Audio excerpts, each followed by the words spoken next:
Hello students, welcome to our channel Eco of Knowledge.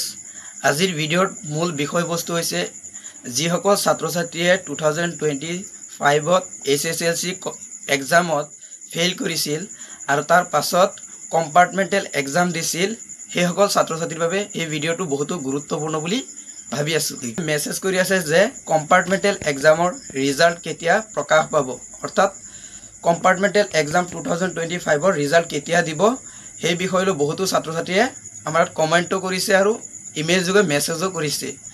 চেষ্টা চলাই আছে যিমান সোনকালে দিব পাৰে এটো তেওঁলোকে কিন্তু প্ৰচেষ্টা চলাই আছে যে তেওঁলোকৰ এতিয়া প্ৰচেষ্টা চলাই আছে যে ৰিজাল্ট অতি সোনকালে প্ৰকাশ কৰিবলৈ, কাৰণ তেওঁলোকে ৰিজাল্ট দিয়াৰ লগে লগে তেওঁলোকে বেলেগ এখন কলেজ বা স্কুলত এডমিশন ল'ব লাগিব, অৰ্থাৎ SS ফাৰ্ষ্ট ইয়াৰত এডমিশন ল'ব লাগিব।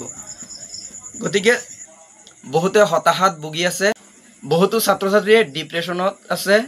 যেতিয়া ডিপ্ৰেছনত থকাৰ কোনো কাৰণ নাই, যে তোমালোকে নিশ্চিতভাৱে থাকা যে তোমালোকৰ ৰিজাল্ট অতি সোনকালে প্ৰকাশ পাব।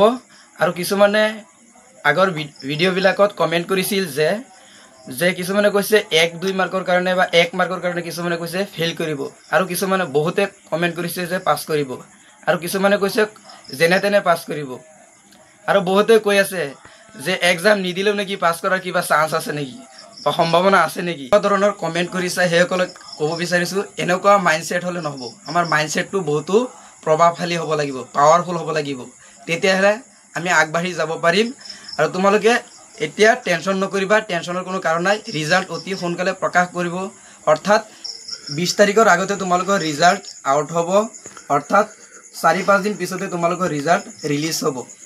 ৰিজাল্ট সম্বন্ধে কোনো ধৰণৰ নতুন আপডেট আহিলে তোমালোকৰ আগত সকলোতকৈ আগত জনাবলৈ চেষ্টা কৰিম। গতিকে এইখিনি আছিল আজিৰ ভিডিঅ'ৰ মূল বিষয়বস্তু। এইখিনিতে আৰু এটা কথা ক'ব বিচাৰিছোঁ, যিসকল ছাত্ৰ-ছাত্ৰীয়ে আমাৰ এইখন চেনেলত নতুনকৈ ভিজিট কৰিছা তোমালোকে চেনেলটো ছাবস্ক্ৰাইব কৰিবা, আৰু ভিডিঅ'বিলাক ভাল লাগিলে তোমালোকৰ বন্ধুবৰ্গলৈ শ্বেয়াৰ কৰি দিবা। ধন্যবাদ।